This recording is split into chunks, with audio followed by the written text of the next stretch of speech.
ढवळेश्वर येथे दिनांक 24 मे 2024 मधील सकाळी 9 वाजण्याच्या सुमारास संजय यल्लप्पा थोरात यांना गाडी घासण्याच्या कारणावरून अमानुष मारहाण करण्यात आली आणि त्या मारहाणीमध्ये त्यांचा उपचारादरम्यान मृत्यू झाला। त्यांच्या पश्चात त्यांची आई सुशीला, वडील यल्लप्पा व मुलगा श्रवण वय वर्षे 12 असे सर्वजण एकत्र राहतात।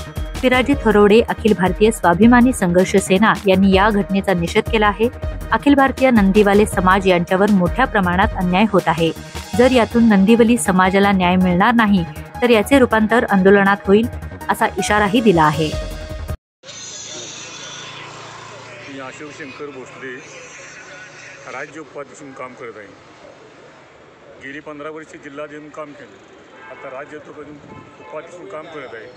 आज जो अन्याय झाला त्या अन्यायाला वाचा फोडण्यासाठी संजय यल्लप्पा थोरात ढवळेश्वर या व्यक्तीचा परवा दुःख निधन झालं आहे। अमानुष्य मार देऊन त्यांचा परवा मृत्यू झाला आहे। जे आता सर्जेराव देशमुखनी सांगितले त्याप्रमाणे खरंच ज्याने अमरशी मारहाण केला आहे त्या लोकांना लवकरात लवकर अटक करण्यात यावी। जरी नाही केलं त्यांना आम्ही त्या 2-3 दिवसात अखिल महाराष्ट्र नंदीवाल समाजाच्या वतीनं आम्ही मोर्चा आंदोलन करू। आज जिल्हाधीशांनी सांगितलं आमच्या त्याप्रमाणे सर्व समाज एकत्र करून आम्ही या 3 दिवसात जर न्याय मिळाला तर आम्ही आंदोलन किंवा मोर्चा काढू असं मी ग्वाही देतो। आणि आज संजय यल्लप्पा थोरात यांना न्याय मिळावा हीच सर्वांना विनंती आहे।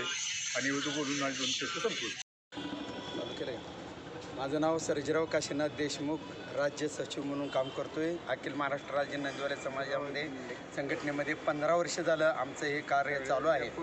पण 2-3 दिवसापूर्वी जी घटना घडलेली आहे, संजय यल्लप्पा थोरात या युवकावरती ढवळेश्वर येथील ते रहिवासी असून त्यांच्यावरती जो अमानुष हल्ला या 2-3 दिवसापूर्वी झाला, त्यांना इतकं मारलं की त्यांचा जीव जाऊपर्यंत लोकांनी या 2-3 व्यक्तींनी मारलेला आहे।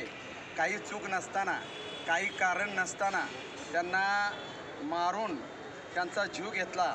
परंतु हा नंदीवाल समाजावर झालेला हा अमानुष हल्ला आणि अन्याय अत्याचार आहे आणि हे थांबण्यासाठी अखिल महाराष्ट्र राज्य नंदीवाले समाज संघटना पूर्ण महाराष्ट्रामध्ये न्याय मिळण्यासाठी प्रत्येक तालुक्यामध्ये आंदोलन आणि मोर्चे निघतील। जोपर्यंत न्याय मिळणार नाही तोपर्यंत आम्ही आंदोलन करत राहू। आणि आज जो समाज मोठ्या प्रमाणात इथं विटा पोलीस स्टेशन येथे हजर आहे आणि संजय यल्लप्पा थोरात यांना न्याय मिळालाच पाहिजे। न्याय जर नाही मिळाला तर वरच्या लेवलला मोठ्या प्रमाणात महाराष्ट्रामध्ये जागोजागी तालुक्या ठिकाणी, जिल्ह्या ठिकाणी आंदोलन आणि मोर्चे निघतील। याची दखल कवठा विटा पोलीस स्टेशन यांनी घ्यावी आणि ताबडतोब ज्यांनी गुन्हा केलेला आहे त्या गुन्हेगारांना ताबडतोब अटक करून आत घातलं पाहिजे आणि आम्हाला योग्य ते नंदीवाल्या समाजाला न्याय मिळाला पाहिजे अशी भूमिका आम्ही घेतलेली आहे। आणि साहेबांनी योग्य तो तपास करून या थोरात या कुटुंबाला न्याय मिळवून द्यावा एवढी अखिल महाराष्ट्र राज्य नंदीवाले समाज संघटनेत सचिव म्हणून मी इथं आपलं मनोगत व्यक्त केलेलं आहे। एवढं मनोगत घेऊन मी थांबतो।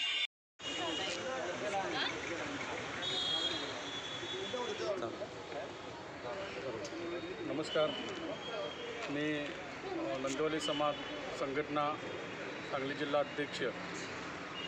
काल त्या ढवळेश्वरमध्ये संजय यल्लप्पा थोरात यांचा जे अमानुष मारहाणमध्ये जे मृत्यू झाले त्या संदर्भात आज विटा पोलीस स्टेशनमध्ये न्याय मागण्यासाठी आम्ही सर्व नंदीवाली समाज सांगली जिल्ह्यातले व सर्व महाराष्ट्रातले लोक इथे उपस्थित आहोत। आज आमच्या समाजावर होणारा जो अन्याय आहे त्या अन्यायाच्या विरोधात लढा उभारण्यासाठी आणि संजय थोरात यांना न्याय मिळण्यासाठी आम्ही आमचा हक्क मागायला या ठिकाणी आलेलो आहोत। आमचा भटकी समाज, नंदीवाली समाज, भटकी समाज या समाजामध्ये सतत प्रत्येक ठिकाणी अन्याय होत आहे, हल्ला होत आहे। संजयसारख्या एका युवक कार्यकर्त्याचं काल इथल्या स्थानिक पोरांनी मारहाण केलं, बोलून मारहाण केलं, त्यात त्यांचा मृत्यू झाला। त्यांचा मृत्यूस कारणीभूत जे काल मारहाण केलेले ते आहेत। त्यांना तात्काळ कायदेशीर जी कारवाई होऊन अटक व्हावी आणि संजय यल्लाप्पा थोरात यांना न्याय मिळावा यासाठी आम्ही सर्वजण या ठिकाणी उपस्थित आहोत। इथून पुढं नंदिवाली समाजावर होणाऱ्या अन्याय प्रत्येक ठिकाणी आम्ही सर्व समाज एकत्र येऊन लढाव भराव व आंदोलन करू। न्याय नाही मिळालं तर वरच्या लेवलला आपण मंत्रालयापर्यंत मुंबईपर्यंत जिथं सुप्रीम कोर्टापर्यंत जायला लागेल त्या ठिकाणी जाण्याची आमची पूर्ण तयारी आहे आणि समाजावर होणारे अन्याय थांबावे आणि संजय यल्लाप्पा थोरात या कुटुंबास न्याय मिळावा अशी मी अपेक्षा व्यक्त करतो आणि थांबतो। सांगली डिजिटल जमाना, डिजिटल बातम्या।